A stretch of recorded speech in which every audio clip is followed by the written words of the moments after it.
Bonjour à tous. Bonjour à tous. C'est la troisième vidéo sur Joël. Il y a un petit problème technique de son. Dans la première, nous avions parlé des sauterelles, de toutes ces choses qui arrivaient, tous les malheurs, tous les manques de bénédiction. Et le Seigneur avait invité Israël à regarder qu'est-ce qui arrivait, le manque de libation, le manque d'adoration. Et maintenant, nous avons vu dans la deuxième que Joël annonçait le jour du Seigneur. Tous ces malheurs devaient amener à se repentir parce que, en vue d'un jour de malheur.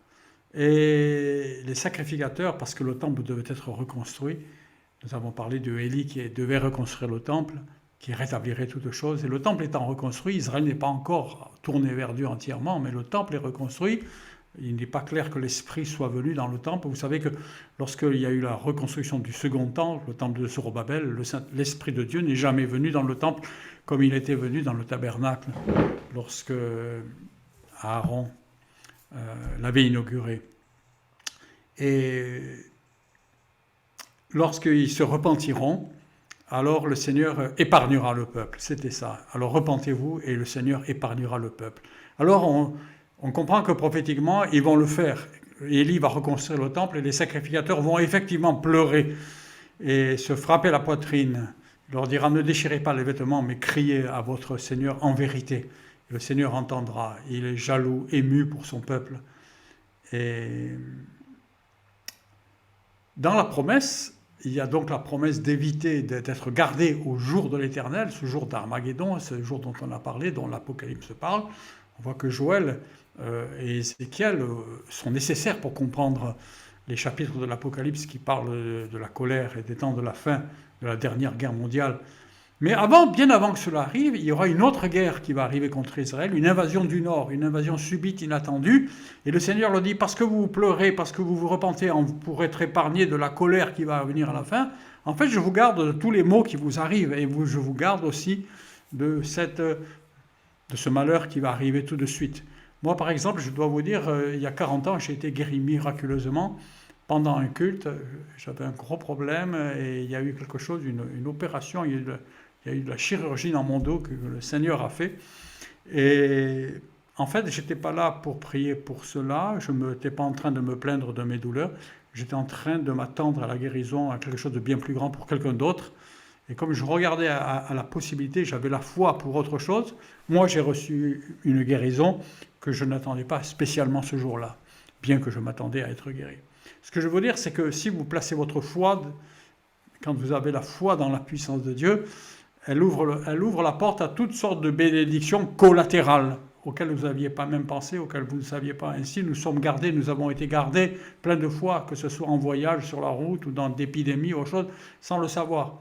Mais le Seigneur nous a gardés. Là, ce qui se passe, c'est qu'il y a un ennemi qui va venir du nord. Cet ennemi, c'est Ézéchiel qui en parle le plus. On sait dans Ézéchiel le nom de l'ennemi qui vient du nord, il s'appelle Gog, et on sait son adresse, il vient d'un lieu qui s'appelle Magog. C'est tout à l'extrême nord, au nord de Jérusalem. Il y a un ennemi qui va arriver, et cet ennemi, il arrive sans sonner, bien sûr, comme très souvent dans les guerres, et à l'extrême nord d'Israël, de Jérusalem, quand on trace un trait, on traverse la Turquie et puis la Russie. Alors, c'est peut-être la Russie, c'est peut-être la Turquie, les avis sont partagés, c'est peut-être les deux. Moi, je pense que c'est la Russie, et que vous allez comprendre, on va en parler. L'Éternel s'était déclaré jaloux pour son pays. Il y a aussi la promesse que ce pays serait gardé et protégé, et cela dès le cri des sacrificateurs. Voilà, on a parlé de ça. Luc 2, Joël, excusez-moi, je suis mal réveillé là. Joël, chapitre 2, verset 20, « Et j'éloignerai de vous celui qui vient du nord. Je le chasserai dans un pays aride et désolé, sa face vers la mer orientale et son pays, son arrière-garde, vers la mer occidentale. » Le pays d'Israël, vous voyez, il y a un ennemi qui va venir du nord et Dieu va le chasser. Encore une fois, ils n'auront pas à combattre véritablement parce que c'est Dieu qui va le chasser. Je l'éloignerai, dit Dieu, et je le chasserai dans une désolation. Et sa face dans la mer orientale, ça veut dire la mer morte, et son arrière-garde dans la mer d'Occident, ça veut dire dans la Méditerranée. Et on va découvrir que le pays d'Israël sera rempli de cadavres de chevaux et d'hommes depuis la Méditerranée jusqu'à la mer Morte. Et avec la chaleur, il y aura rapidement une odeur irrespirable dans tout Israël. Ézéchiel 39 nous dit qu'alors tout Israël, femmes, enfants et vieillards, travailleront 7 mois à détruire les armes conventionnelles en bois, arcs et flèches notamment, et à les brûler. Il y a des fautes là. Ils enterreront les cadavres pendant 7 mois pour arrêter cette puanteur suffocante. À l'issue de ce travail, Dieu répandra son esprit sur la nation. La destruction de Gog entraînera une puanteur sans pareil en Israël. Sa puanteur montera et son infection montera parce qu'il s'est élevé pour faire de grandes choses. Il a été orgueilleux, Gog. Et Gog, c'est le nord. Dans Ézéchiel, on sait d'où il vient, on comprend qui il est, et on comprend que c'est Nicolas IV, Nicolas V, c'est un tsar de Russie, qui arrive. Et on voit qu'il viendra avec l'Iran, avec la Libye, quelque part on pourrait dire avec le croissant chiite. C'est l'Iran. Et ce sera fait de beaucoup de cavaliers. Vous savez que la Russie, la Sibérie a beaucoup de steppes et de cavaliers, que l'Iran aussi, que les hauts plateaux sont pleins de steppes et de cavaliers, et que nous serons, cette invasion, on va le comprendre, elle sera dans le temps de la paix de l'Antichrist. Dans le temps de cette Pax Romana que l'Antichrist établira, elle sera faite en résurrection de la paix romaine, de la Pax Romana. Elle sera faite par un contrôle électronique, un contrôle par satellite, par réseau de haut débit. Tout sera contrôlé, plus personne ne pourra faire une arme, et il y aura au prix de ce contrôle une paix fragile, mais une paix qui existera. L'astuce des gens du Nord, c'est qu'à cause de toutes ces steppes et de tous ces chevaux qu'ils ont, ils vont faire le pari suivant, ils vont dire on va envahir Israël avec des chevaux et des flèches et des armes en bois. Et tout ce matériel en bois, lui, échappera à tout contrôle, il ne sera pas détecté par les rayons, parce que les armes sont toujours métalliques ou avec des parties électroniques. Tout cela échappera au contrôle, il y aura des hordes de cavaliers qui débarqueront. Alors avec des hordes et des flèches et des cavaliers, c'est pas possible d'envahir la Chine, c'est pas possible d'envahir l'Allemagne, mais c'est possible d'envahir Monaco, vous voyez, 30 000 habitants, mais c'est aussi possible d'envahir Israël, qui est un petit pays, parce que si en Israël vous mettez autant d'habitants que d'ennemis avec un cheval et une flèche, vous paralysez, vous tuez, vous prenez le pays sans tirer un coup de feu quelque part, avec des armes conventionnelles. Donc ils joueront la surprise, la masse, la quantité avec des armes conventionnelles. Mais Dieu interviendra. Il chassera cette armée et tout le monde crèvera, autant cavaliers que chevaux. Et ça fera des cadavres partout. Et il va y avoir une puanteur historiquement jamais égalée. Ça sera irrespirable. Son infection montera parce qu'il s'est élevé pour faire de grandes choses. Il, c'est Gog. Et avec l'Iran, ils se sont élevés, ils se sont crus s'élever devant Dieu. C'est pas encore la fin, c'est pas encore la guerre de la fin, c'est un groupe seulement, vous voyez, c'est le Nord, probablement la Russie, peut-être la Russie et la Turquie, à tous les cas associés avec des chiites. Et l'Iran est explicitement nommé. Sa puanteur montera, c'est une fonction, dans Ézéchiel. On peut lire dans Ézéchiel la destruction de Gog. Toi, fils de l'homme, prophétise contre Gog. Tu diras, ainsi par le Seigneur, voici, j'en veux à toi, Gog, prince de Roche, de Méchec et de Toubal. C'est les régions de la Russie, disaient les spécialistes. Je t'entraînerai, je te conduirai, je te ferai montrer des extrémités du nord, monter des extrémités du nord, et je t'amènerai sur les montagnes d'Israël pour y mourir. J'abattrai ton arc de ta main gauche, je ferai tomber tes flèches de ta main droite. Alors, quelquefois, ça a un sens générique, un sens général pour les armes, mais là c'est au sens littéral. Tu tomberas sur les montagnes, toi et toutes tes troupes, et les peuples qui seront avec toi, aux oiseaux de proie, à tout ce qui a des bêtes, je te donnerai pour pâture. Il tombera sur la face de la terre d'Israël, car j'ai parlé, dit le Seigneur. J'enverrai le feu. Vous voyez, c'est pas seulement la destruction de l'armée, c'est là-bas à Moscou.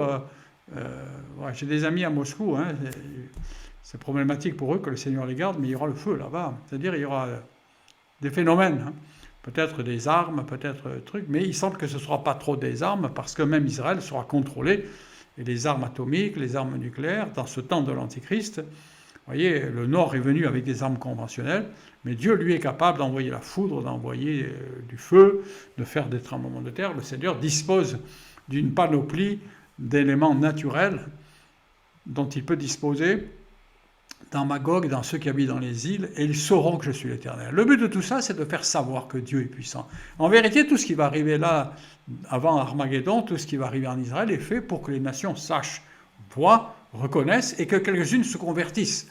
Et il y a des textes dans Isaïe qui nous parlent de la conversion de l'Égypte et de la Syrie. Quelques-uns pensent que c'est en rapport avec le millénium, mais ce n'est pas évident du tout.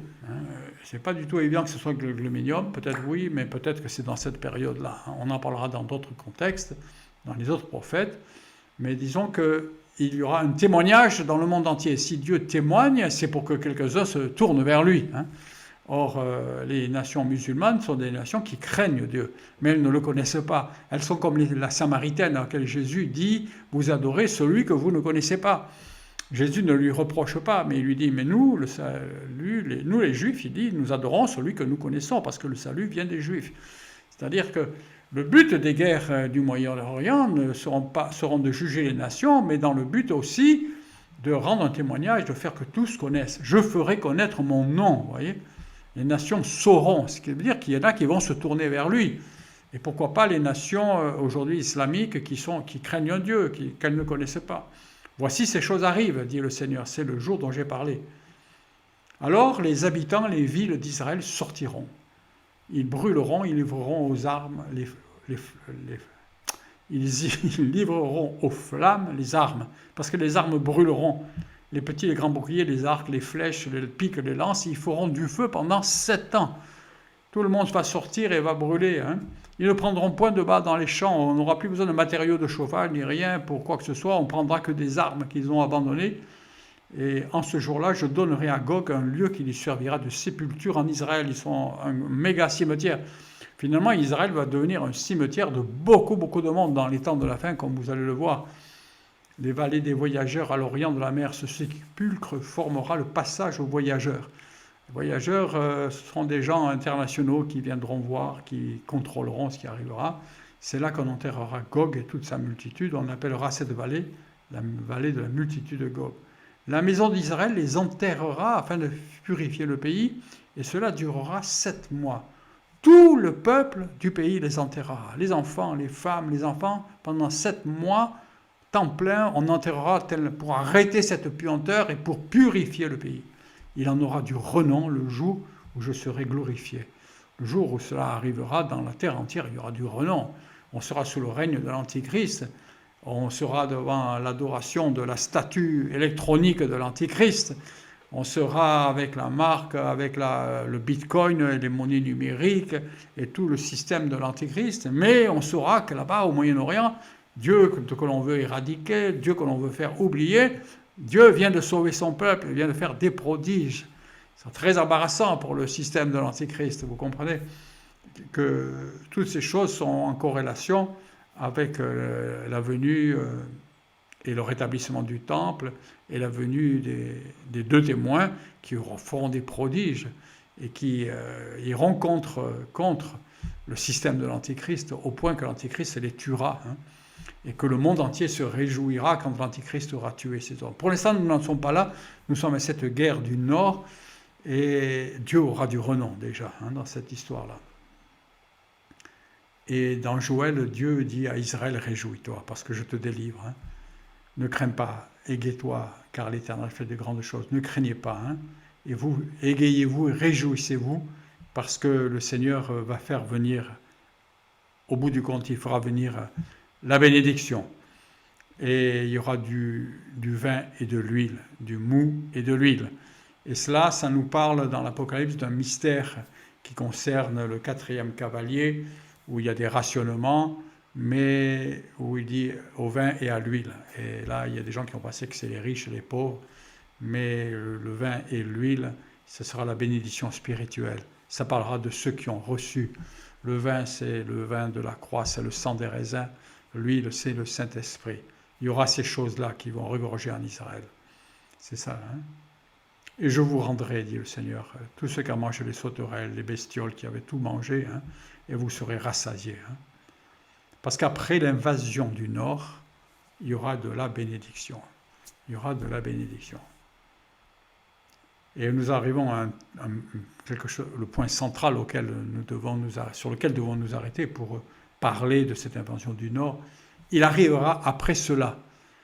Après cela, c'est-à-dire après cette repentance qui précédait l'invasion du Nord, et c'est après la destruction de l'envahisseur, de cette armée traditionnelle, armée avec des flèches et des arcs en bois, et après la puanteur de leurs cadavres, qui sera une évidence pour tous, un témoignage pour tous.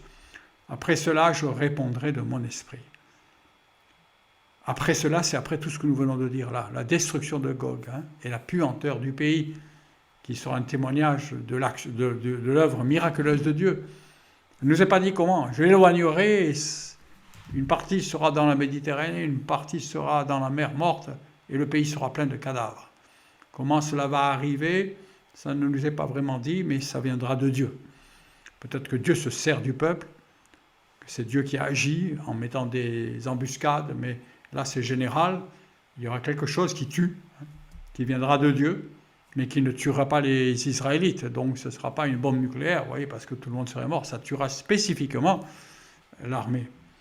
Mais après cela, après ces miracles évidents, ce témoignage évident, c'est quelque chose de colossal, ce sera un événement planétaire, il arrivera que je répandrai mon esprit sur toute chair, que vos fils et vos filles prophétiseront, que vos vieillards auront des songes, et des hommes des visions. Et aussi sur les servantes et les serviteurs, en ce jour-là, je répandrai de mon esprit. En fait, Gog, cette invasion et cette destruction est liée à la Pentecôte et aux aigles du ciel. Les aigles, ce sont ceux qui vont partir avec le Seigneur dans la gloire. Et Pierre, l'apôtre Pierre, révéla que la Pentecôte était en fait la réalisation spirituelle de cette destruction de Gog. Je fais une petite parenthèse là, où nous savons que Israël et l'Église sont deux peuples liés et que nous, tout ce que nous vivons aujourd'hui dans le domaine spirituel, c'est la version spirituelle de choses que Israël, dans le passé, avait vécues dans le domaine terrestre et matériel. Par exemple, la traversée de la mer Rouge, qui était une vraie traversée de la mer, à travers les eaux, nous l'avons vécu spirituellement en passant à travers les eaux du baptême. Et ça a eu le même résultat spirituel que le résultat matériel qu'Israël avait connu. Lorsqu'Israël a traversé les eaux de la mer Rouge, il a quitté l'Égypte, il a quitté l'esclavage pour trouver la liberté. Et nous avons quitté l'esclavage du péché. Notre ennemi, c'était le péché. Nous étions tenus par le péché qui régnait en nous. On a été libérés du péché, on a traversé les eaux et on est entré dans la liberté des enfants de Dieu. Et de même, on peut multiplier l'exemple. Et là, vous voyez, Dieu promet un ennemi détruit avec une puanteur terrible, et après cela, l'Esprit qui descendra sur Israël. Et nous l'avons vécu, mais cette fois-ci à l'avance. C'est comme si, quand Israël reprendra vie dans sa résurrection, dans ses expériences spirituelles, Israël, c'est lui qui va vivre notre modèle. C'est-à-dire l'Église le vit avant, spirituellement, et Israël va le vivre matériellement et spirituellement. C'est-à-dire que si Israël a été notre grand frère dans le passé, on a le sentiment que maintenant, c'est nous qui devenons le grand frère d'Israël, et c'est nous qui hériterons d'Israël, et c'est nous qui conduirons Israël, et c'est ce que nous avait dit Ézéchiel, nous hériterons d'Israël dans le millénium.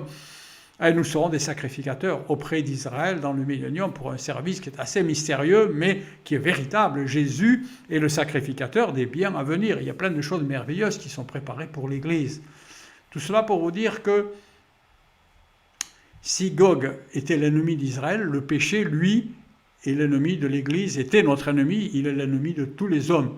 Le péché, il entra par un seul homme, Adam, et il s'étendit à tous. Et ainsi la mort a régné. Mais par un seul acte de justice, un seul homme, Jésus-Christ, l'a détruit. Et maintenant, nous devons, comme Israël a détruit, enterrer les cadavres qui puaient de l'ennemi Gog que Dieu avait détruit, de la même façon, nous maintenant, nous devons apprendre à nous débarrasser du cadavre puant du péché que le Seigneur a détruit. Le péché est mort, mais il y a un cadavre qui reste, et ce cadavre puant, il faut l'enterrer. Et cette fois-ci, il n'est pas question pour nous d'une puanteur nauséabonde pour notre narine, mais il est question d'une puanteur spirituelle nauséabonde pour Dieu et pour les anges. Et lorsqu'on s'est converti, notre péché est détruit, mais il peut rester une certaine puanteur liée à des mauvaises attitudes, à des mauvaises habitudes. Ces choses-là ne sont plus en train de régner sur nous parce que le péché est mort, mais elles puent et elles peuvent nous priver de la gloire du Seigneur, elles peuvent nous priver d'entrer pleinement dans son service.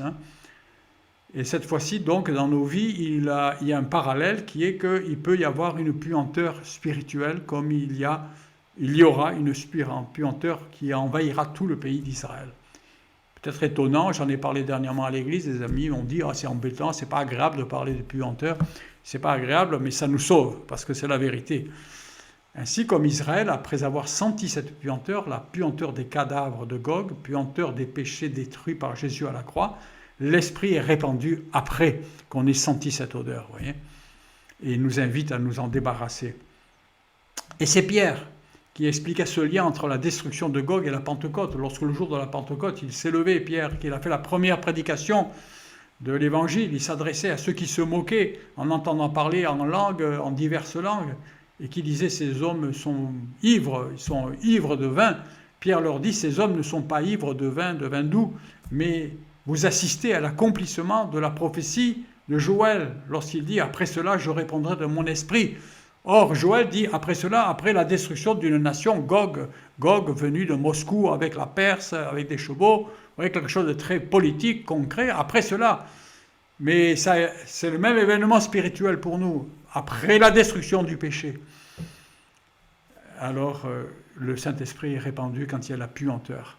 C'est-à-dire quand tu as senti la mauvaise odeur de ta vie passée, que t'a fait sentir la repentance et le Saint-Esprit, alors le Saint-Esprit vient en toi.